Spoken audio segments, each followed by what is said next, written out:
చూసారా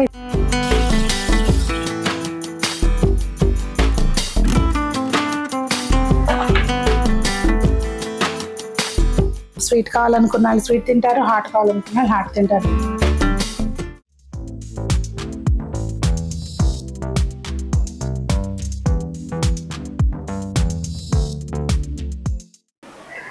పెద్దలందరికీ నమస్తే, పిల్లలందరికీ హాయ్. ఎలా ఉన్నారు? అందరూ బాగున్నారా? మేము చాలా బాగున్నామండి. మీరు కూడా చాలా చాలా బాగున్నారని ఆశిస్తున్నాను. ఈరోజు వీడియో ఏంటంటే రీసెంట్గా నేను ఒక స్నాక్ చేసి పెట్టాను కదండి అటుకులతోటి, అలాగే కొబ్బరుండలు. అప్పుడు చాలామంది హాట్ ఐటమ్స్ ఇంకా చూపించండి అని అడిగారు. పర్సనల్గా కూడా చాలామంది ఇంతకుముందు కూడా మీ వంటలు సింపుల్గా ఉంటాయి, ఏదో ఒకటి చేసి చూపించండి అని అడుగుతున్నారు కదా. ఇవాళ ఒక స్వీటు ఒక హాట్ రెండు ఈవినింగ్ స్నాక్ కింద స్వీట్ తినాలనుకున్న వాళ్ళు స్వీటు, హాట్ తినాలనుకుంటే హాట్. ఒక వారం రోజులకు సరిపడా ఒకటే రోజు చేసుకోవడానికి ఒక స్వీటు హాట్ చేస్తున్నాను అనమాట. ముందైతే పల్లీ చిక్కీ కోసం పల్లీలు వేయించుకుందాం. పల్లీ చిక్కీనే కదా మాకు రాదా అనుకోమాకంటే నేను ఎలా చేస్తున్నానో చూపిస్తాను చూడండి. ముందు పల్లీలు వేయించుకుందాము. ముందైతే మనము ఇవి వేరుశనగ గుళ్ళు కొలుసుకుందామండి.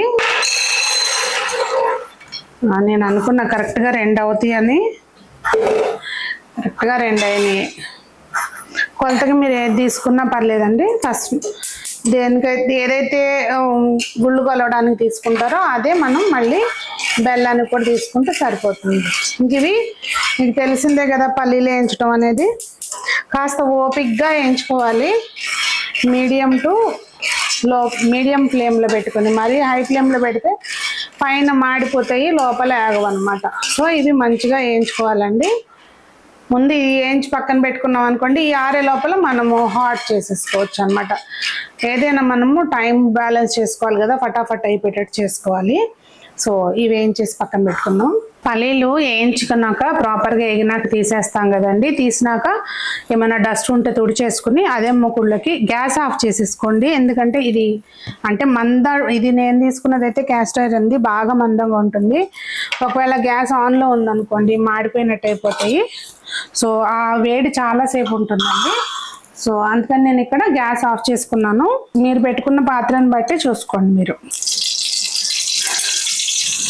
నెయ్యి కానీ నూనె కానీ మీకు ఏది కావాలనుకుంటే అది 1 టేబుల్ స్పూన్. ఇక్కడ నేను పల్లి ఆయిల్ వేసుకున్నానండి, గోల్డ్ ప్రెస్డ్ ఆయిల్. ఇక్కడ మక్కానా వచ్చేసి ఇది 100 గ్రామ్స్ తీసుకుంటున్నాను. ఇదిగోండి ఇట్లా 200 గ్రామ్స్ ప్యాకెట్ అనమాట. ఇది మార్కెట్లో దొరుకుతుంది, మనకి డిమార్ట్లో కానివ్వండి, సూపర్ మార్కెట్స్ అన్నిట్లోనూ ఉంటుంది. సో కొద్దిగా వేయించుకోవాలి, లేదంటే మనకు ఒక సైడ్ వేగి మళ్ళీ ఒక సైడ్ ఆగవు. కొంచెం మంచిగా క్రంచీగా అయ్యే వరకు వేయించుకోవాలన్నమాట. ఇప్పుడు అదే ఆయిల్లో మనం చిటికెడు పసుపు వేసుకుంటే కనుక మొత్తం అన్నిటికీ ఈవెన్గా పసుపు అనేది మంచిగా పడుతుంది. ఒకవేళ గ్యాస్ ఆపలేదనుకోండి, ఈ వేడికి మనం వేయంగానే మాడిపోయినట్టు అయిపోతాయి. ఎక్కడన్నా ఇట్లా ఆ గింజలది ఉండిపోతే కనుక తీసేయండి చూసుకుని.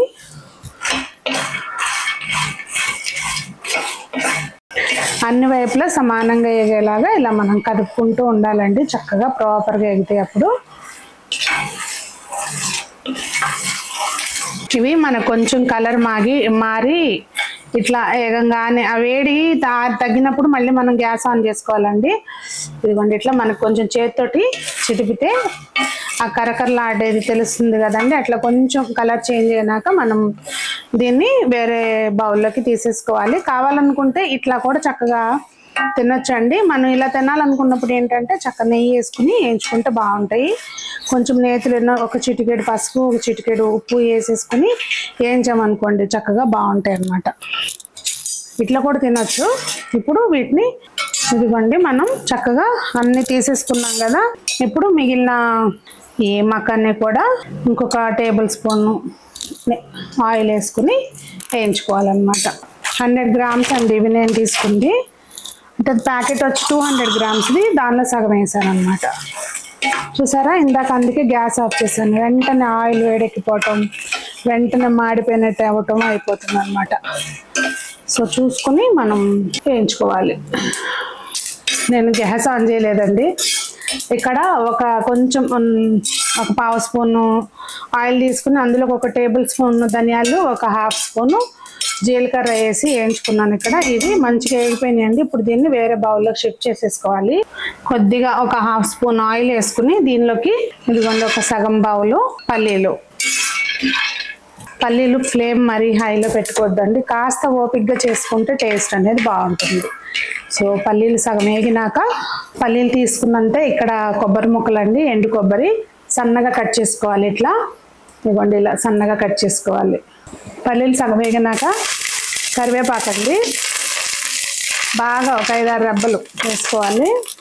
దీనిలోకి ఈ కొబ్బరి ముక్కలు కూడా వేసుకుని మంచిగా కొబ్బరి ముక్కలు గోల్డెన్ బ్రౌన్ కలర్ వచ్చే వరకు వేయించుకోవాలి. ఇవి మొత్తం కూడా ఇప్పుడు మనం రెండో గిన్నెలోకి దేనిలోకి అయితే మక్కానే తీసుకున్నాము ఆ గిన్నెలోకి ఇవన్నీ కూడా షిఫ్ట్ చేసేసుకోవాలండి. లేదంటే ఇందులో ఉంచుకున్నా పర్లేదు, కాకపోతే గ్యాస్ ఆఫ్ చేసినాక ఒక 2-3 మినిట్స్ వరకు మనం వీటిని మంచిగా కలుపుకోవాలి, లేదంటే మాడిపోతాయి అన్నమాట. ఇప్పుడు మనం వేయించి పెట్టుకున్న ఈ ధనియాలు జీలకర్ర ఏదైతే ఉందో కొంచెం కచ్చాపచ్చాగా దంచుకోవాలండి. మిక్సీలో వేస్తే అది మొత్తం పౌడర్ అయిపోతుంది. జస్ట్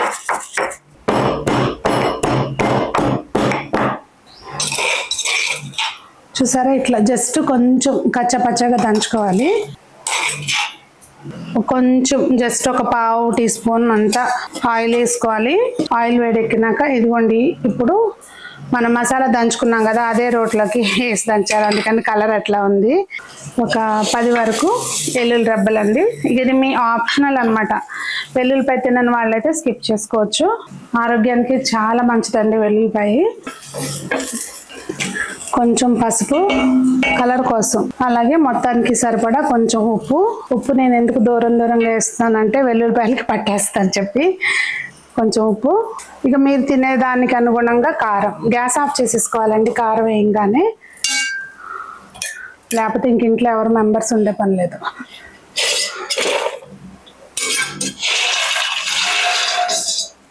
ఇప్పుడు మనం వేయించి పెట్టుకున్నాం కదా పౌడర్ వేసుకుని మంచిగా కలిపేసుకోవాలి.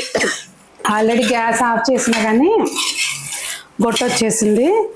మిక్చర్ అయితే రెడీ అయిపోయిందండి. ఇంక ఇప్పుడు పాకానికి పల్లి పాకానికి చిక్కీ అనండి, పల్లి పాకం అనండి, ఏదైనా బెల్లం తరిగి పెట్టుకున్నాను. 1కి 2 కానీ 1-1.5 కానీ తీసుకోవచ్చండి. ఇక అది మీ ఇష్టం. నేను 1కి 2 తీసుకుంటున్నాను. కొంచెం మరి నిండా పై వరకు కాకుండా కొంచెం గ్యాప్ తోటి 1కి 2 తీసుకున్నా. సో కొంచెం నీళ్ళు బెల్లం జస్ట్ తడిచేంత వరకు పోసి ముందు గ్యాస్ మీద ఇది పెట్టేసాం అనుకోండి, బెల్లం కొంచెం కరుగుతుంది. అప్పుడు దీన్ని మనం దేనిలో కన్నా వడకట్టుకోవాలన్నమాట. బెల్లం కరిగే లోపల ఈ కొంచెం పొట్టంతా తీసేసుకుని శుభ్రం చేసుకోవాలి. పాకం అయితే ఇందులోకి వడకట్టేసానండి మూకుళ్ళలోకి. సో మంచిగా ఉడుకుతూ ఉంటుంది. ఇక ఈ లోపల మనం కొంచెం చిన్న ప్రిపరేషన్ చేసుకుందాం. ఈ పల్లీలన్నీ కూడా మంచిగా హోల్ చేసుకున్నానండి నేను. అయితే కొంచెం ఇట్లా మనం ఏంటంటే ఇది జారిపోతుంది, క్లాత్లోకి అయితే మంచిగా వస్తుంది. నేను దీని మీద ఎప్పుడు చేయలేదు, చూద్దాంలే వేస్తున్నా కానీ జారిపోతుంది. కానీ మళ్ళీ ఇంకోటి ఎందుకులేని దీని మీద చేస్తున్నా. మీకు ఇట్లా గుళ్ళున్నా పర్లేదు అనుకుంటే అలా ఉంచుకోండి, లేదంటే కొంచెం ఇట్లా కర్ర ఆడిస్తే ఏంటంటే పప్పు అది చెక్కబద్ద అవుతుంది, బాగుంటుంది.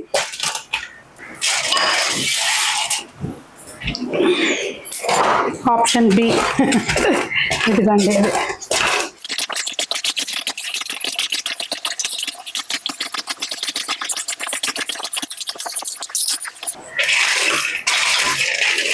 అది ఇందులోనే అనేస్తున్నానండి. ఇట్లా చూసారా చక్కగా బద్ద అయిపోతుంది. ఇట్లా నాకు ఇట్లా ఈ కలర్ వస్తే ఇష్టం అండి. మీకు కొంచెం తక్కువ కలర్ ఇష్టం అనుకుంటే వేయించేటప్పుడు చూసి గ్యాస్ ఆఫ్ చేసుకోండి మీరు. పాకం ఆల్మోస్ట్ దగ్గరికి వచ్చేసిందండి. అంటే మామూలుగా అయితే నాకు ఇట్లా తెలిసిపోతుంది, మీకు చూపించాలి కనుక చూపిస్తున్నాను. దగ్గరికి వచ్చేసింది కాదు, అసలు అయిపోయింది. ఇదిగోండి ఇది కొంచెం ఇట్లా ఇరిస్తే ఇరగాలన్నమాట. గట్టిగా కావాలనుకుంటే, లేదంటే ఇప్పుడైనా వేసేసుకోవచ్చు. నాకు మరీ గట్టిగా ఇట్లా టంగ్ అనేటట్టు కటకటలాడుతూ ఉంటుంది చూసారా, అట్లా అవసరం లేదు. సో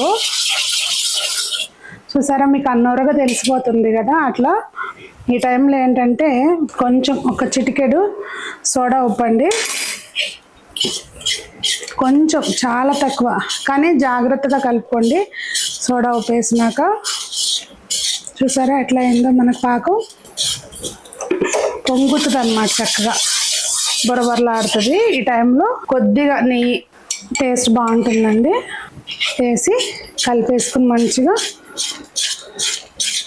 మనం దేనిలో అయితే ఇది అచ్చిపోసుకుందాం అనుకుంటున్నామో అందులోకి అక్కడ ముందైతే నెయ్యి రాసుకుని ఉంచుకోవాలి.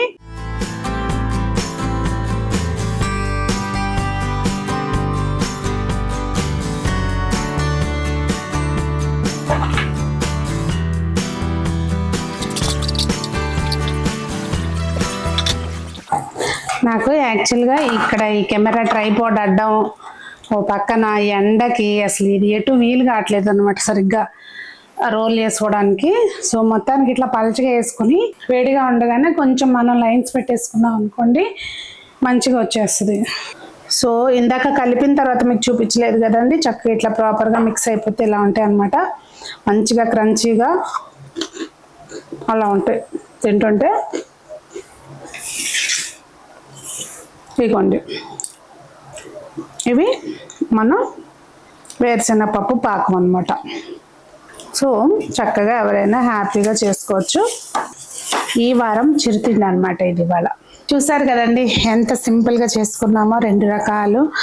మీరు పప్పుచక్క అయితే చేస్తారేమో తెలియదు నాకు, చాలామందికి అలవాటైన డిష్ అయ్యి ఉండొచ్చు ఇది.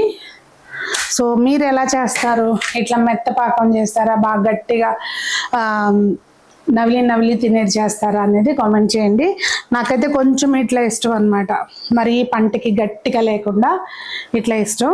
సో మీరు ఎలా చేస్తారు అనేది కామెంట్ చేయండి. మరి ఇలా చేసి పెట్టుకున్నాం అనుకోండి, వారం రోజులకి టెన్షన్ ఉండదు. స్వీట్ కావాలనుకున్న వాళ్ళు స్వీట్ తింటారు, హాట్ కావాలనుకున్న వాళ్ళు హాట్ తింటారు. సాయంత్రం పూట స్నాక్ హెల్దీ కదా అని చెప్పి క్వాంటిటీ ఎక్కువ తీసుకున్నాం అనుకోండి, మళ్ళీ అది మనకి మంచిది కాదు. సో చూసి పోర్షన్ అనేది జాగ్రత్తగా తింటే మంచిది అన్నమాట. మరి అందరూ బాగుండాలి, అందులో మనం ఉండాలి. ఇలాంటి ఆరోగ్యకరమైన వంటలు చేసుకుని తింటూ జీవితాన్ని ఆనందంగా ఆస్వాదించాలని కోరుకుంటూ మీ సునీత.